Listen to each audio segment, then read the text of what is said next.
Hello YouTube! Welcome to D&D Daily. My name is Sage, and today I have what was going to be a blind stat block reading that was requested by Dahaka4444. However, when I got in there and started doing the analysis, I realized that there's no way I can do this blind. In order to do this creature justice, I had to analyze it and try and do it justice for its combat style, because this is a complex combat design. So hopefully I did it justice, and hopefully you guys will take this information and grow it into something beautiful. And if you do, let me know in the comments down below. I want to hear what you would do with the Lich Virtuoso. The beautiful singer bows to the adoring crowd before stepping behind the curtain. Away from the eyes of the crowd, the singer changes its half mask, briefly revealing a ghastly undead visage. A virtuoso lich is an artist whose love of art sustains it beyond death. A virtuoso lich is created when an artist powerful in both its artistic and magical expression dies with art left undone. Such artists often die before completing or creating a masterpiece, and the torment of the art left undone couples with the artist's powerful magical talents, turning the artist into a virtuoso lich. A virtuoso lich is bound to an object of art, such as a favorite musical instrument, painting, dance slippers, quill, or some other object of artistic expression that was significant to the lich in life. This piece of art is the lich's phylactery. A virtuoso lich maintains the beauty of its former life, appearing much as it did in life, save for one physical feature that betrays its undead nature. This undead feature can be a clawed skeletal hand which that lich hides in a glove, a stiff zombie-like leg which the lich disguises with robes and a cane, a face ravaged by undeath which the lich covers in a beautiful mask, or any other appropriate feature. A virtuoso lich chooses a lair with an eye and ear for artistic potential,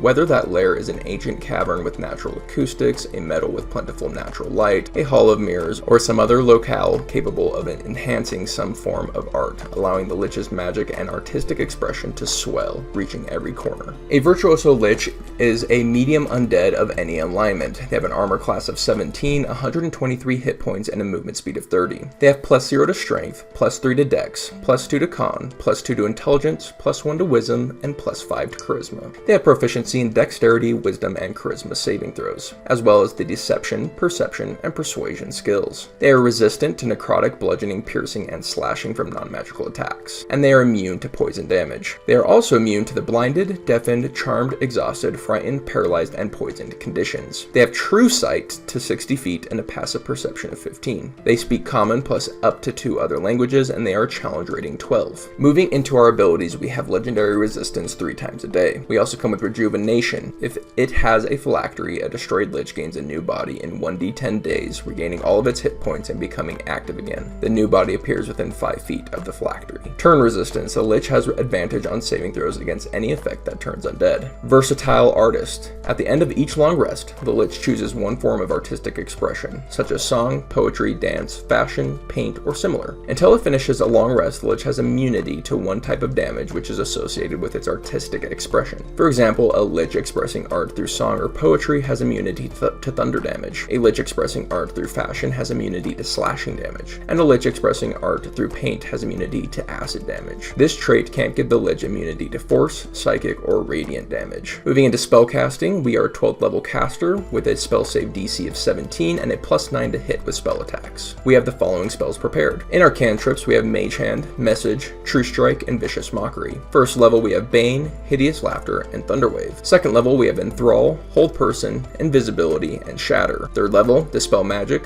Fear, Speak with Dead. Fourth level, Compulsion, Confusion, Dimension Door. Fifth level, Dominate Person, Mislead. And sixth level, we come with Irresistible Dance and Programmed Illusion. Moving into our actions, we have a multi-attack. The Virtuoso Lich uses its corrupted art. It then makes 2 Artistic Flourish attacks. Starting with Artistic Flourish, we have Melee Spell Attack with +9 to hit, a reach of 5 feet, hits one target, and on hit does an average of 12 damage of the type chosen with the Versatile Artist trait. Moving into Corrupted Art, the Lich hums a discordant melody, paints a crumbling symbol of death in the air, performs a reality-bending pirouette, or emulates some other expression of corrupted or twisted art, and targets one creature it can see within 60 feet. This action affects change depending on if the target is undead. If the target is not undead, the target must make a DC 16 Constitution saving throw, taking an average of 18 necrotic damage on a failed save, or half as much on a successful one. If they are undead, the target regains an average of 18 hit points. Healing that exceeds the target's HP maximum becomes temporary hit points. Our next action is Call Muse. The Lich targets one humanoid or beast it can see within 30 feet of it. The target must succeed on a DC 17 Wisdom saving throw or be charmed by the Lich for 1 minute. The charmed target, the Lich's Muse, has a speed of 0 and is incapacitated as it watches or listens to the Lich's artistic expression. The Muse can repeat the saving throw at the end of each of its turns, ending the effect on itself on a success. If a creature's saving throw is successful or the effect ends for it, the creature is immune to the Lich's Call Muse for the next 24 hours. If the Muse suffers harm from the Lich, it is no longer charmed. The Lich can only have one Muse at a time. If it charms another, the effect on the previous Muse ends. If the Lich is within 30 feet of its Muse and can see its Muse, the Lich has advantage on its first artistic flourish attack each round against a creature that isn't its Muse. Moving into legendary actions, we get 3 per round. We have Artistic Flourish. The Lich makes 1 Artistic Flourish attack. We have Move. The Lich moves up to its speed without provoking opportunity attacks. And we have Cast a Spell, which costs all 3 of our actions. The Lich casts a spell from its list of prepared spells using a spell slot as normal. And Unrestrained Art, which costs 3 actions. The Lich unleashes the full force of its artistic talents on those nearby. Each creature within 10 feet of the Lich must make a DC 16 Dexterity saving throw. On a failure, a creature takes on average 18 damage of the type chosen with the versatile artist trait and is knocked prone. On a success, a creature takes half the damage and isn't knocked prone. And finally, we have our lair actions. The first one is the Virtual Lich channels artistic expression it can see or hear into a magical assault. The artistic expression must be of a type chosen with the versatile artist trait, but it otherwise can be any form of expression not originating from the Lich, such as the song of nearby singers that echoes in the lair, the colorful paint decorating canvases, the twirling forms of dancers, or similar. The Virtuoso Lich chooses a creature it can see within 30 feet of the artistic expression. The target must make a DC 15 Dexterity saving throw, taking on average 18 damage of the type chosen by the versatile artist trait on a failed save or half as much on a successful one. Our next lair action is the Virtuoso Lich enhances the natural artistry of its lair, distracting and hindering nearby creatures. The Lich chooses a point it can see within 60 feet of it. Each creature within 5 feet of that point must make a DC 15 Charisma saving throw. On a failure, a creature has disadvantage on saving throws against the Lich's spell and its corrupted art action until initiative count 20 on the next round. And finally, the Virtuoso Lich rolls a D4 and regains a spell slot of that level or lower. If it has no spent spell slots of that level or lower, nothing happens. First and foremost, when we have a creature that has a standout charisma from all of its other stats, that tells us a couple different things. First, it's probably going to start out as a social encounter, meaning that we are going to rely on our social skills, which we have Persuasion and Deception as our top social skills. So we're going to potentially pretend to be a good guy. We're going to potentially have the party working for us. We're going to be charismatic and people are probably going to like us. We're not going to come across as evil. Now, also what comes with charisma is people like people with high charisma, meaning that this character, it would not be a loner. It would have followers. People love following artists. This artist would have a bunch of followers, some willing to die for them. Also, this Virtuoso is not a direct combatant. They are best described as an illusionist. Almost all of their spells have to do with separating people, have to do with tricking and confusing people. We want to fool, we want to mess with the player's senses, we want to isolate individuals before making an attack. So our lair needs to be designed with that in mind. So whatever lair we decide to do, whether it be a hall of mirrors, a museum, a dancing hall, whatever it is, I suggest that there be many hallways, many corners that the Lich can run around and break line of sight, many ways to escape and separate and then wrap back around, so loops. So if there's one player here that we manage to stick there and we can run as the Lich all the way around while the other players are kind of chasing this direction, we can now isolate the one that we stopped beforehand. So our lair really needs to be designed around this combat style as well. And really, let's separate this Lich into 2 different styles: when they're in their lair and when they're not. When they are in their lair, the first spell I want to take notice of is Programmed Illusion. Programmed Illusion lasts until dispelled. That means every day the Lich can create one of these illusions. So you can bet your butt their lair is going to be absolutely packed full of these programmed illusions. Now, these programmed illusions can be of the Lich running a certain direction. It can be of the Lich looking like it's about to cast a spell. It can be, looks like a trap or gas, poisonous gas. And then let's mix in other traps throughout the lair that are actually real. So now we have these illusions. We also have some other traps that actually are poisonous gas, but I think the main goal here is still to separate and isolate. So traps that will put someone in a pit and then put a cage over the pit or a heavy object just to keep them out of the way for a while. Traps designed to isolate are key.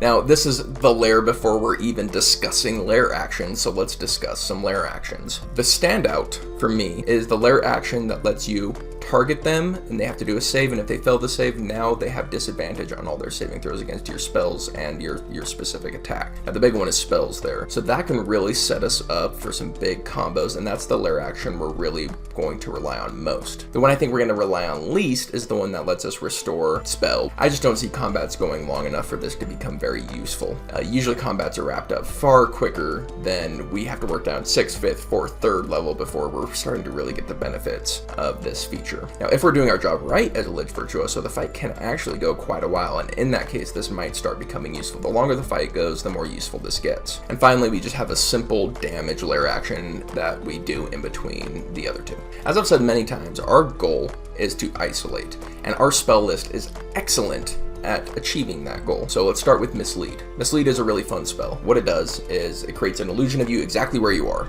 and you turn invisible. So without a blink of an eye, you are now an illusion, even though you were just real. So with Mislead, we can do amazing things. Say the party's pressuring me. I cast Mislead and I run away. They start chasing down the illusion and I just stood still. And so now I'm behind them. I got to their back line. Maybe if I already had someone isolated, well, now the isolation is complete. Now something to take note of with Mislead is it shares its spell slot with Dominate Person, and that's a hindrance to Mislead because Dominate Person could potentially be massive. Now how we're going to want to use Dominate Person is we don't want them fighting because we don't want to lose our domination of them. We want to isolate. Either we're taking long-ranged casters or archers to try and take advantage of damage, but I would suggest actually once dominated telling them to just protect themselves and run and go hide. And so for a full minute you just took somebody out of the combat and you can go isolate them later. That's how I would use Dominate Person, but Dominate Person is a lot better before combat begins. Once combat begins, we really are relying on our lair action to give them disadvantage on their save, so at least it's base if we're going to want to use it in combat. But if a Lich Virtuoso can get off a Dominate Person before combat, that's basically an ideal situation. And I mean, if all goes according to plan, some of the party members are going to go try and help that dominated person, some of them are going to stay and try and fight, and so you've just split the team in two. And if they don't go help that person, well, at least you have a -1 on the people who are available and just have them keep running. So even when they do come back, inevitably you lose concentration or the minute runs out. Now they're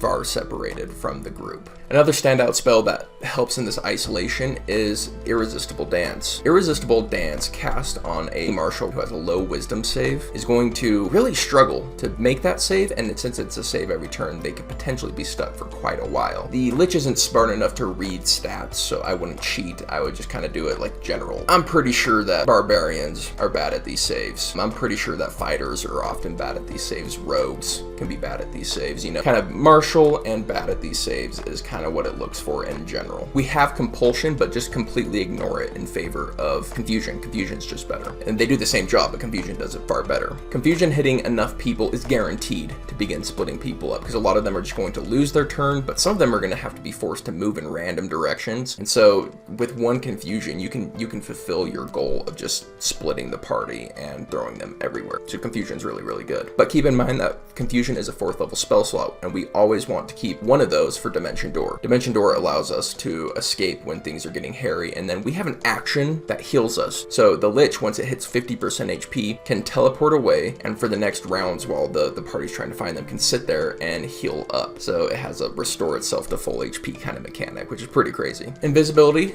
helps us with our programmed illusion combination. So say we're being pressured. Okay, now we can use our legendary action to move. We run behind a corner. We cast invisibility when it's our turn, you know, if we manage to break line of sight. But we have 3 moves, so we can keep moving until eventually we break line of sight. We can cast invisibility, and now they have to deal with the lair for a while we either heal up, avoid them, whatever. Now, what happens once we do manage to isolate someone? What's our damage? What do we do to actually kill someone? Well, here's the best combo I can think of for doing just as much damage as possible. Now, we want to save our legendary action right before our turn. We want to be in a position where we can get near the isolated enemy without them knowing it, whether it be through illusions, invisibility, what have you. But we've isolated someone. Hopefully they've been lair action to have a disadvantage on this, but whether or not that's the case, we're still going for it. We use all 3 of our legendary actions right before our turn to use Hold Person, and then on our turn, we'll unleash our full multi-attack. We'll do all 3 attacks to do as max damage, so it'll have advantage and crits. So we can do a lot of damage real really quick, and then we'll go back into our hit and run style, and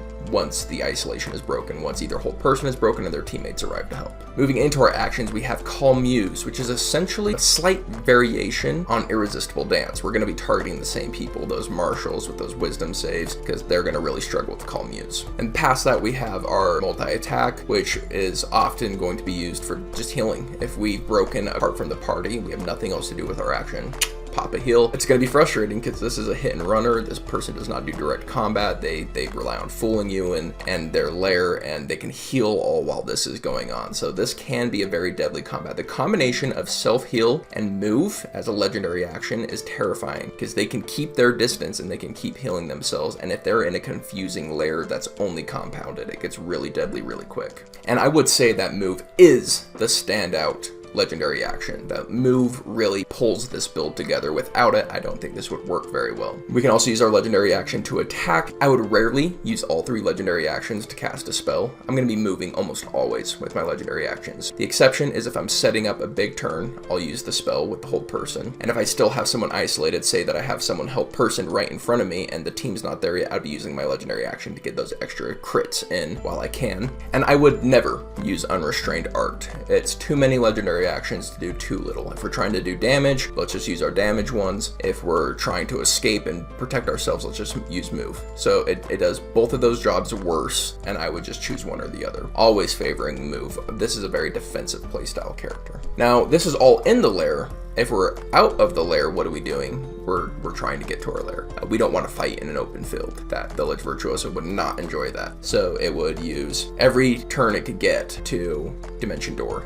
If it tries to Dimension Door and someone's counterspells it, it's going to use its legendary action to Dimension Door. And so you need 2 people with counterspell to stop it from Dimension Dooring. And once it starts Dimension Dooring away and casting invisibility to continue fleeing, it's just beelining it for its lair. Now, all of this has been said before taking into consideration that this character probably has followers, whether they be undead or whether they be, people who follow them as artists that would die for them. These people might be strewn throughout this lair as well, or the Lich might throw them at the party while going to the lair. That is what I've come up with for the Lich Virtuoso. Quite the encounter, if I do say so myself. If you just threw this at your party and tried to do direct combat, I feel like it would be annihilated as a CR12. But I think if played in this way, can be an absolute nightmare for a party to deal with. Let me know what you thought of it. Let me know if you guys have any other ideas that you would add to it, or if you would change the playstyle completely. Let me know in the comments down below. We are D&D Daily. We release new D&D content every freaking day, so if that's interesting to you, hit the subscribe button, and I'll see you on the next one.